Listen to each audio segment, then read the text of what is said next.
Halo, kembali dengan saya Diana Susanti di segmen Bacor, bahas cerita horor.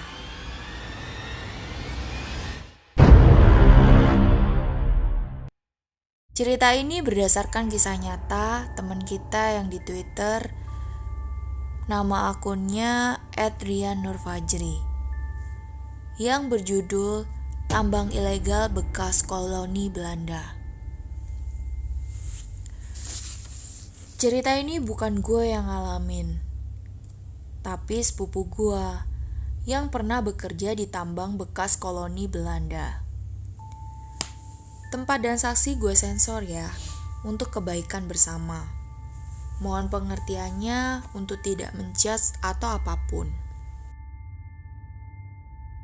Sepupu gue sebut juga Mas Unang, terpaksa bekerja di tambang dikarenakan ulahnya sendiri, yaitu kabur dari rumah. Umur 17 tahun lebih banyak, dia lulus sekolah. Karena anaknya emang susah diatur, selalu aja bermasalah sama orang tuanya. Dan akhirnya dia merantau. Yang gak jauh-jauh amat juga sih, menurut gua. Masih di sekitar Jawa Barat, tapi pedalaman. Kejadian ini tahun 2002. Dia diajak temannya untuk kerja di sana buat menyambung hidup. Sebenarnya dia gak mau. Tapi karena malu balik ke rumah, akhirnya berangkatlah dia ke sana. Bersama temennya naik motor butut kebanggaannya. FYI, area pertambangan ini cukup jauh dari area perkampungan. Harus menempuh sekitar 15 menit untuk sampai ke sana. Dan juga lewati hutan-hutan jalanannya. Kalau malam, boro-boro warga situ lewat. Kang bakso aja ogah karena gelap. Pertambangan dimulai malam hari sekitar pukul 19.00 dan para pekerja udah ada di TKP dari jam 18.00 untuk menghindari gelapnya jalanan menuju pertambangan. Sampai sana, Mas Unang langsung berkenalan dengan pekerja lain yang rata-rata warga desa dekat situ. Setelah perkenalan, Mas Unang diberitahu hal-hal yang harus diperhatikan saat bertambang dan hal-hal yang gak boleh juga. Kayak mengerokok, siul, bertengkar, gunting kuku, ngorek kuping, ngupil, apalagi potong rambut. Gak boleh katanya karena gelap.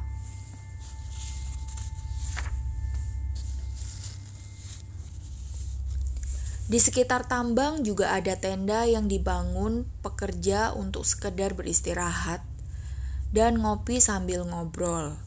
Ada juga pedagang yang jualan. Setelah semua selesai, Mas Unang langsung ikut ke dalam tambang. Dengan penerangan lampu petromak, masuklah mereka berbarengan. Perhatiin gimana caranya menambang dan juga peralatan yang dipakai. Karena ilegal, jadi peralatannya juga seadanya. Setelah paham, Mas Unang langsung mulai bekerja. Oh iya, untuk masuk ke dalam tambang harus bergantian ya, sekitar 3 orang dulu, dan nanti selanjutnya yang lain masuk karena usia tambang yang cukup tua. Untuk menghindari longsor. Mas Unang dan temannya, kita sebut aja Supri, selalu bersama saat menambang. Dan ditemani satu seniornya untuk memantau mereka. Awal datang, Mas Unang dan Mas Supri juga gak pernah diceritain sejarah tempat ini. Apa pernah ada kejadian horor atau enggak? Tapi mungkin seniornya sengaja biar gak takut. Seminggu bekerja belum ada gangguan. Mas Unang dan Mas Supri yang udah mulai terbiasa dengan pekerjaan, akhirnya udah mulai ditinggal seniornya. Sebagai gantinya yaitu pekerja lain yang juga baru di situ. Mas Unang ini tipe yang takut enggak dan berani enggak, macam telur setengah mateng. Kalau ada gangguan gitu ya paling dicuekin aja. Beda dengan Supri yang paling penakut.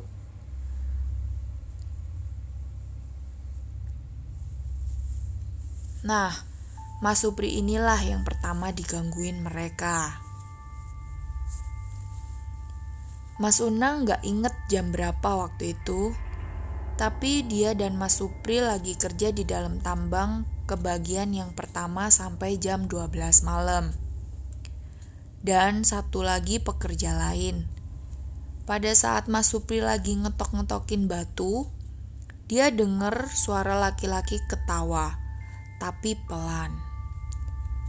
Mas Supri pikir itu ketawanya Mas Unang yang lagi ngerjain, tapi ternyata bukan. Oh iya, di dalam tambang itu ada 3 cabang ya. 1 orang, 1 cabang. Pas Mas Supri ke cabangnya Mas Unang, ternyata sepi. Takutlah Mas Supri ini, tapi masih ditahan-tahan sama dia. Gak lama Mas Unang nyamperin ke cabang Mas Supri buat minta minum karena minumannya tumpah. Tapi pas dicari-cari, kok gak ada Mas Suprinya. Akhirnya Mas Unang keluar buat ambil minum lagi. Pas lagi jalan menuju pintu luar, kebetulan ketemu sama Mas Suprinya. Dipanggil sama Mas Unang, tapi gak dijawab. Kayak melengos gitu aja, tatapan ke depan semacam ngeliat mantan yang nikah sama laki-laki pilihannya. Setelah lewat, tetap dipanggil sama Mas Unang, cuma cuek aja. Ya udah, akhirnya Mas Unang lanjut keluar tambang. Pas sampai tenda, Mas Unang kaget karena ternyata Mas Supri ada di tenda. Padahal Mas Unang yakin kalau yang tadi di dalam itu Mas Supri. Dengan jelas dia lihat kok bentukannya. Cuma Mas Unang pura-pura cuek biar gak nakutin yang lain. Dia juga lihat muka Mas Supri pucet banget. Setelah ditanya-tanya kenapa penyebabnya begitu, jadi pas Mas Supri balik ke cabangnya, gak lama ada suara minta tolong. Suaranya cewek dan juga kayak lagi kesakitan gitu. Mas Supri cari tuh walaupun dia tipe-tipe penakut. Setelah dicari-cari ke sumber suara, ternyata nggak ada siapa-siapa. Merinding Mas Supri di situ. Karena udah takut, dia mau keluar dari tambang. Belum jauh dari situ, ada yang manggil dari arah belakang Mas Supri kayak gini. "Abang, tolong aku, sakit bang." Karena kepo, nengoklah Mas Supri ke belakang. Kagetlah dia pas lihat ternyata cewek melayang dan dengan pala yang hancur. Atulah Mas Supri lari dan keluar tambang. Itulah penyebabnya kenapa Mas Supri mukanya pucet, karena baru pertama kali ngelihat hal begituan. Akhirnya Mas Supri disuruh istirahat dan cabang itu dibiarin untuk sementara waktu. Ya iyalah, gak ada yang berani gantiin. Mas Unang yang dengar cerita Mas Supri jadi ragu buat balik ke dalam. Takut cewek itu ganggu Mas Unang. Tapi setelah dipaksa sama seniornya di situ, masuklah kembali manusia telur setengah matang ini. Di perjalanan kembali, Mas Unang baca-baca ayat supaya nggak diganggu. Pas udah di dalam, emang sih katanya dia aman sampai jam ganti. Cuma itu untuk sementara waktu aja. Selang beberapa hari, beberapa pekerja ada yang tidak datang karena sakit dan ada urusan keluarganya. Di situ tinggallah berempat, Mas Unang, Mas Supri, pekerja lain, dan seniornya. Sialnya, permintaan pasar lagi butuh banyak. Terpaksa mereka menambang sampai pagi tanpa gantian. Dari jam 7 sampai jam 12 malam masih aman. Mereka kembali ke tenda untuk istirahat dan balik lagi jam 2-an. Di waktu inilah gangguan makin terasa, kata Mas Unang. Mas Unang sengaja gak nambang terlalu dalam karena dia was-was setelah kejadian kemarin. Gak lama, Mas Unang dengar ada yang menambang juga di dalam cabang dia. Siapa ya yang nambang? Mas Unang sendiri padahal di situ. Kalaupun pekerja lain gak mungkin, karena dia gak dengar ada orang yang jalan.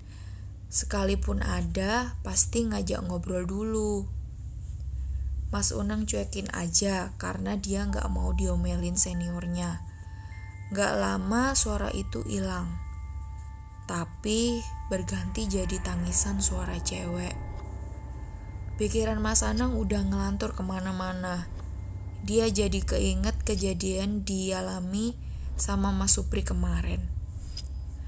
Jangan-jangan itu makhluk yang sama, pikirnya. Tapi Mas Unang tetap cuek. Lanjutin kerjaannya biar cepet bisa pulang.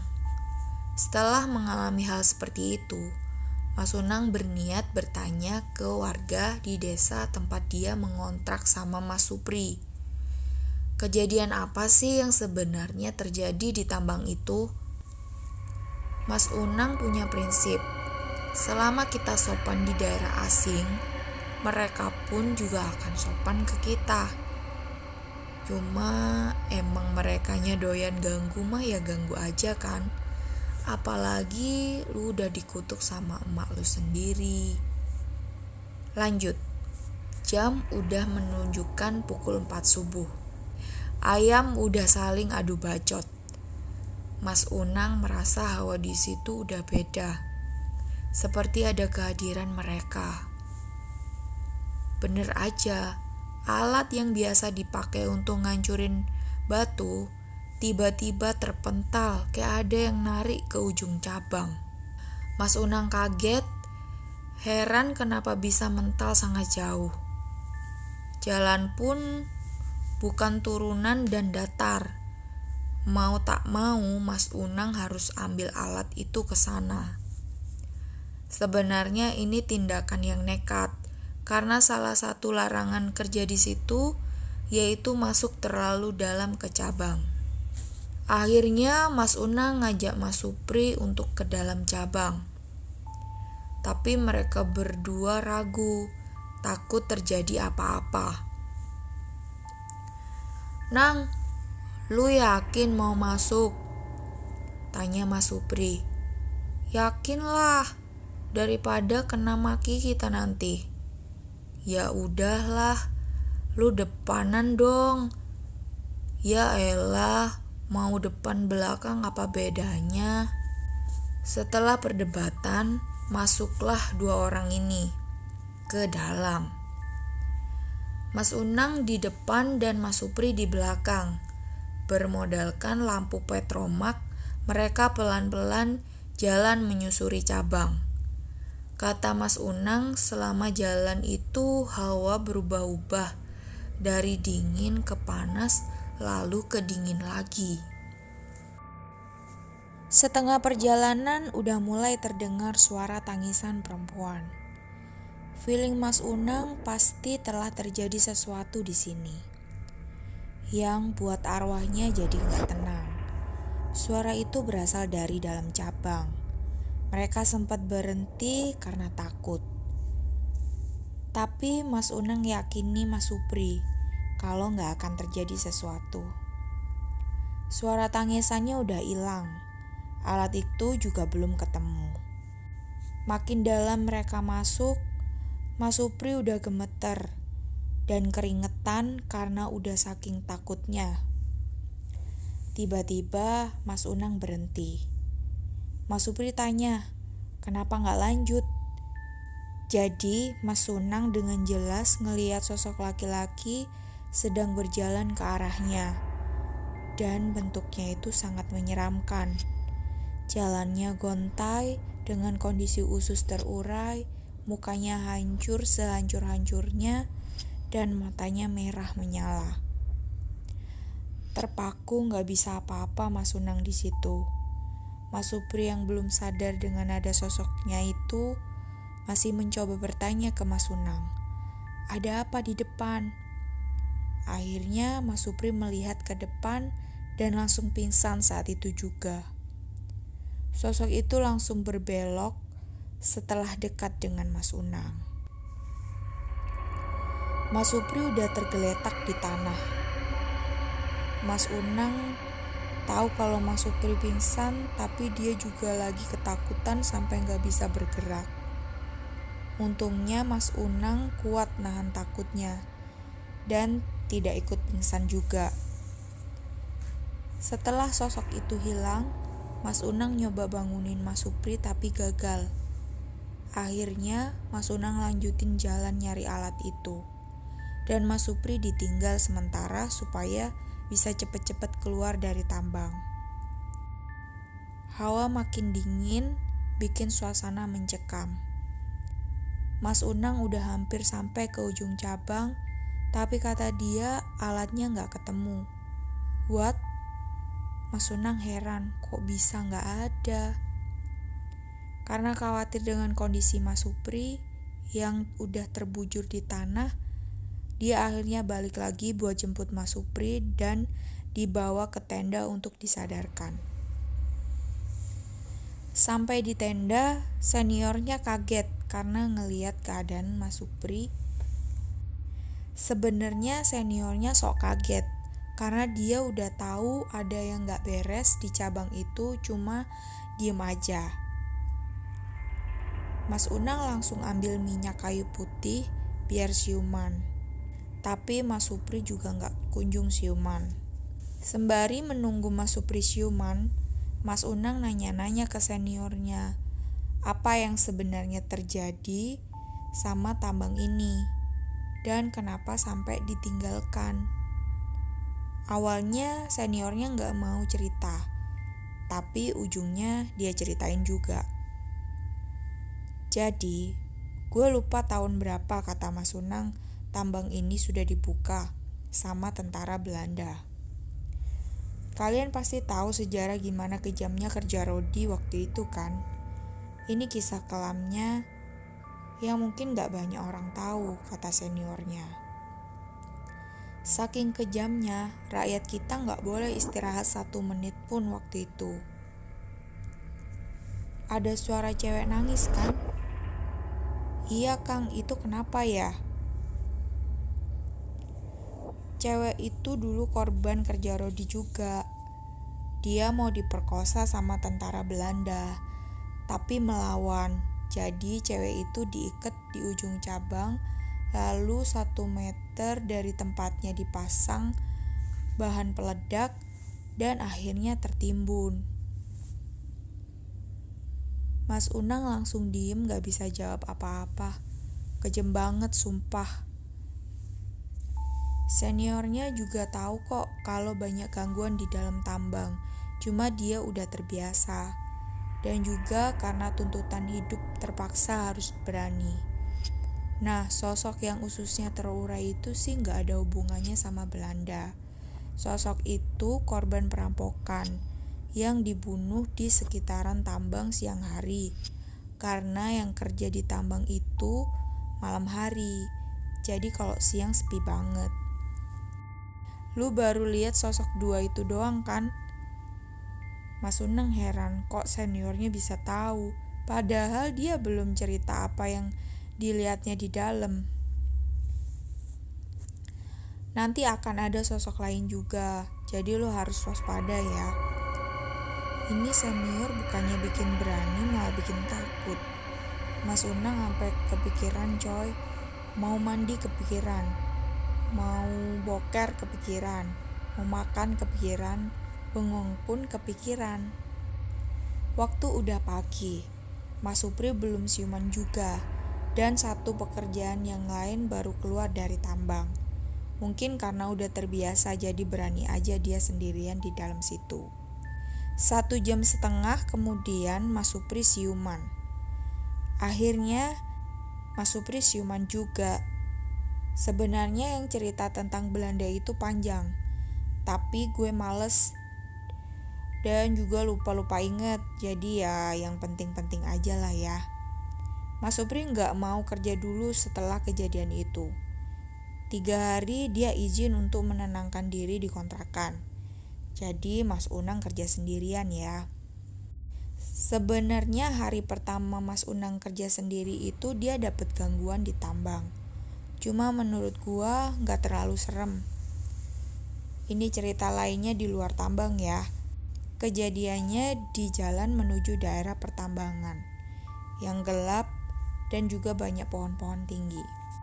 Hari kedua Mas Supri pergi ke kota buat belanja keperluan di kontrakan dan pulangnya sore. Jam 3 sore Mas Unang ketiduran.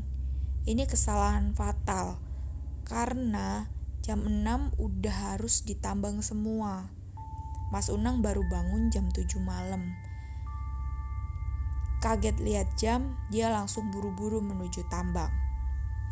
Ragu karena jalan yang harus dilalui gelap dan juga serem. Tapi dia gak mau kena omelan seniornya, gak masuk tanpa izin. Akhirnya tetap berangkat Mas Unang ini ke tambang. Nganter nyawa juga sih ini namanya. Setelah keluar desa, tibalah di jalan yang seram. Kondisi jalan itu kelok dan di sampingnya ada banyak jurang juga. Kurang perhatian karena jarang dilalui sama warga desa. Mas Unang gak berani ngebut karena lampu motornya remang-remang macam rumah bordir, takut kena razia. Setengah perjalanan aman, tapi pada saat belokan ke kiri Mas Unang kaget karena ada Mbak Kun berdiri tepat di tengah jalan. Otomatis Mas Unang banting setir dan jatuh. Motor juga langsung mati saat itu juga. Sadar kalau itu Mbak Kun yang begal, Mas Unang langsung buru-buru bangun dan coba nyalain motornya. Tapi gak bisa-bisa. Mas Unang panik karena Mbak Kun itu masih berdiri dan parahnya lagi ngeliatin Mas Unang. Mas Unang udah keringetan parah, padahal malam itu angin cukup banyak dan juga hawanya lagi dingin. Ada sekitar 3 menit Mbak Kun itu ngeliatin Mas Unang dan akhirnya pergi. Bukan menghilang, melainkan terbang di atas pohon diiringi ketawanya yang khas. Motornya nyala dan Mas Unang lanjut jalan ke arah tambang. Tadinya mau balik ke kontrakan, tapi nanggung. Di tengah gelapnya jalan, pasti pikiran kita udah ngelantur kemana-mana. Mas Unang ketemu sosok laki-laki umuran sekitar 70-80-an lah. Berdiri di pinggir jalan, tapi Mas Unang gak berani nyapa karena takut bukan manusia. Dilewatin aja sama dia daripada terjadi apa-apa kan. Dan anehnya, sosok itu ada di setiap belokan. 4 kali belokan, Mas Unang ngeliat sosok itu. Heran gimana caranya bisa ada di setiap belokan dan juga dengan posisi yang sama. Makin paniklah dia. Motor langsung digaspol biar cepet sampai ke tambang.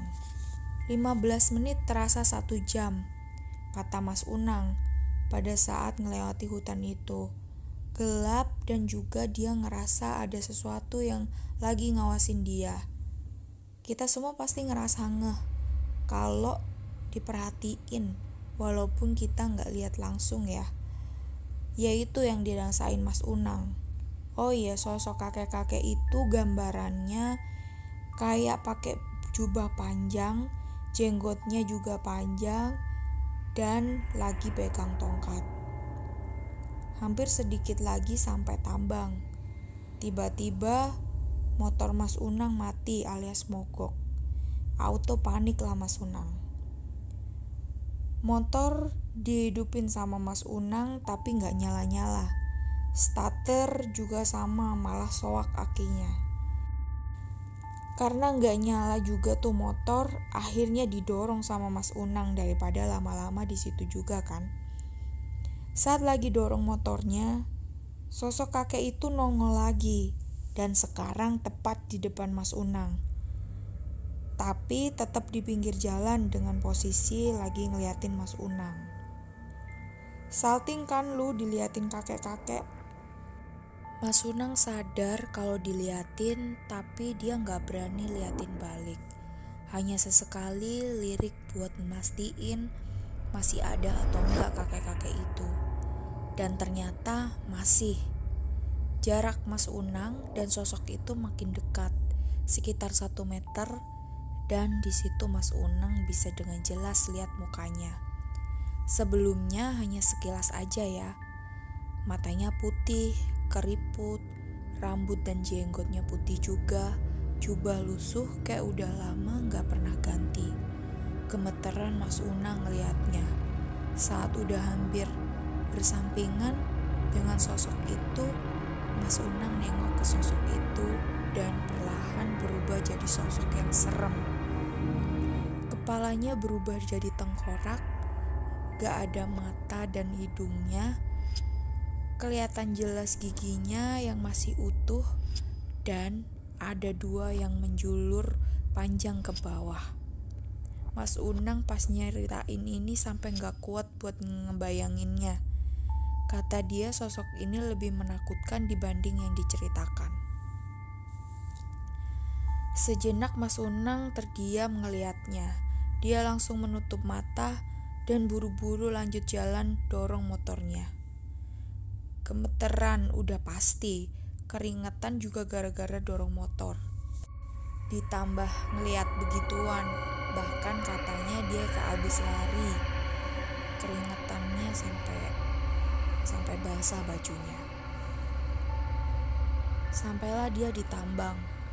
Langsung kena omel senior karena telat. Tapi gak begitu lama karena ngeliat kondisi Mas Unang yang bajunya lepek karena keringetan, menandakan terjadi sesuatu sama dia. Mas Unang langsung dikasih minum dan disuruh istirahat sejenak. Itulah alasan kenapa para pekerja dilarang buat lewat situ malam-malam. Jalan itu terkenal angkernya sama warga desa. Dan kata seniornya, sosok yang dilihat Mas Unang itu belum seberapa.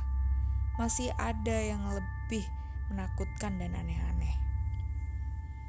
Mas Unang dilarang buat kerja malam itu juga sama seniornya.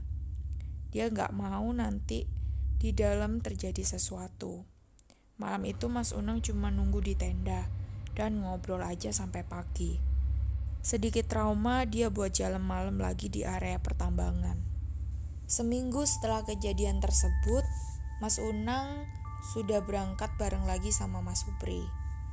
Kali ini pekerja lain yang dapat gangguan di dalam cabang tambang. Dia bercerita mendengar suara orang teriak-teriak, mohon ampun, dan juga suara pecutan. Ini sih kayak rekam jejak masa lalu ya. Mas Unang juga pernah dengar tapi berbeda. Dia ngedengar suara orang teriak dengan bahasa Belanda dan juga suara kayak bunyi senapan. Mungkin dulu ada rakyat kita yang ditembak di situ dan energinya terekam sampai sekarang. Ngeri sih kalau ngalamin hal kayak gini. Oh iya, ini cerita dari pekerja lainnya. Katanya pas dia lagi sendirian di dalam cabang itu, ada suara laki-laki kayak mohon ampun, lalu muncul sosoknya seperti manusia biasa. Gak pakai baju, cuma celana aja. Jalannya ringkih, kurus, matanya sayu, dan juga ada bolongnya di jidatnya. Tepatnya di sebelah kiri. Dari bolongan itu keluar darah yang masih mengalir. Sambil menangis sosok itu memohon ampun ke pekerja ini. Lalu menghilang begitu saja ke arah dinding tambang. Sepertinya tambang ini punya kisah yang kelam banget sampai banyak yang terekam energinya. Wah, gimana ceritanya? Serem gak teman-teman?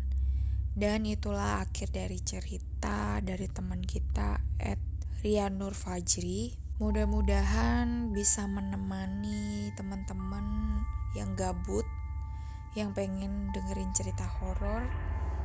Dan kalau kalian suka, jangan lupa like, komen, dan subscribe. Dan dukung terus segmen kali ini agar aku lebih semangat lagi dalam membuat video-video selanjutnya.